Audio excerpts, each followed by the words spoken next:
feel that it wouldn't be a mid lane Galio. Support was not the first one I would have considered, but it is a pushing lane into the Rakan, and because you can kind of lane anything against Rakan, and everyone's scaling, you do get kind of a free Galio, where if you take a side lane turret, put Cassidy in a side lane with a Rod of Ages, and then a mid lane Galio to have the hero's entrance to roam, there is actually really good mid-game options if Afrika don't get super pushed in, which remember, they do have Cassidy. There is still the potential for some downside, but also, you like what their draft can do if they hit the mid-game ahead or better. Yeah, and if Spirit's going to be doing his Spirit things as well, roaming around after level 6 on the bottom side of the map, Afrika Freaks can collapse onto that Elise relatively effectively. I like what they've put together. It feels very Afrika-esque in style. And they have all those lane counter picks. Renekton beats Jarvan in lane. Corki does go competitive with Cassidy, but Cassidy does better than most Cassidy lanes. So already you're having a bit of PTSD about the future. So there's a lot of good things on the side of the Afrika Freaks. ROX Tigers, though, they have strong engage. Their bot lane does very well against Xayah, with the ability for Tristana to walk up and win auto-attack trades. This will be a really interesting game, and it feels like teams have been informed a lot by the break, both in terms of watching other regions and just sitting back and enjoying all the carnage at Rift Rivals, because this is definitely a very Rift Rivals-inspired draft. Yeah, it's exciting. I'm looking forward to seeing whether it's going to work out, whether the ROX Tigers are going to Smithy. You camp top. Is that how the song goes? Yeah, that's the cliche. As far as I know, MaRin's going to curve his way around. We'll see whether they can cull the meek little Linderung. As there it is. He's not going to be able to do it again. He doesn't have a flash, and that's going to be MaRin picking up first blood. So that's going to be the kill and the cull, Papa Smithy. The double trouble on the moving down, but they're getting flanked as Rocket Jump does get Sungyun in. They might be able to grab this Rift Herald, but what are they going to lose for it now? As Songwon is going to be able to pick that one up and just try and tunnel his way out. Now Lava getting collapsed on, and everyone on Afrika just wants to pick this one up. It's looking like kill number 2, and Kuro wants to grab it. It's going to be Spirit that gets it, but at least the Cassidy far pushed up when the rest of his team is in no position to relieve pressure from him. So it just ends up being a kill for Rift Herald, although now... Yep. That's going to be the heroic entrance, but my god, MaRin does a lot of damage. That's going to be Kramer contributing his own as well, as now Afrika putting the pressure on everywhere. And this comp gets stronger. We'll talk about that more in a second. Is just watch how fast Tristana dies. Now, Sungyun saw something. He jumped in, so his jump was on cooldown, but the amount of instant burst during the 3 seconds of knock-up and stun duration of the Ruthless Predator surprised Sungyun. They have a teleport coming in from Linderung, yeah. Gets there just before that one times out. Kuro turns up, and that's a lot of damage on Linderung. He is so incredibly underfarmed and under-leveled. Yeah, MaRin is going to make his way in. He's looking for it out the back here as Sungyun's going to push him away, but the grand entrance, perfect placement, and MaRin is going to be the one that grabs that kill. There was even a Featherstorm there just for good measure on Kramer's behalf.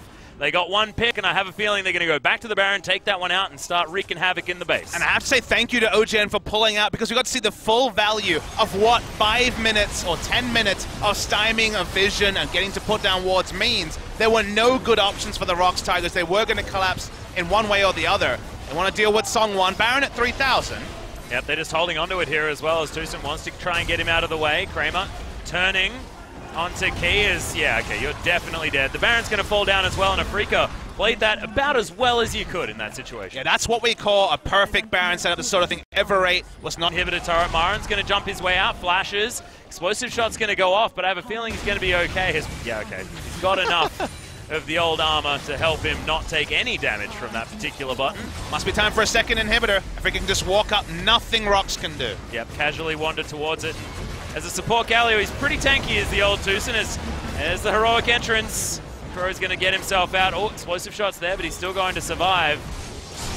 Now they're going for the fight. Kramer throws. Oh yeah, Featherstorm was massive. Good roots came down as well. As look at the AoE. It's coming out, and Kramer is untouched. Trying to pick up the root caller kills as he flashes his way in. Sungyun's going to fall down, but there's the follow-up kill. And Kuro's just looking for the clean-up key. Should fall down after this Rift Walk as he's looking for the Netherblade. There it is. Picks up the kill. There's only 2 more alive in Lava. Oh god, this is definitely like a horror movie, Papa Smithy. I don't want to be watching this. I'm my little toboggan, but that's a crocodile. And this is going to be a real struggle. Okay, cue the Benny Hill music. Yeah, the Phage procs are actually being the true winner here. Actually cancelled an auto. That was awkward. MaRin gets the Ruthless Predator. Here we go. Yeah, see you later. Colomeek's going to clear that one up. And meanwhile, Got Kuro just in the base, taking down Nexus turrets. He's going to be able to get the first one, but I think that Songwon will be able to deter him from getting further in.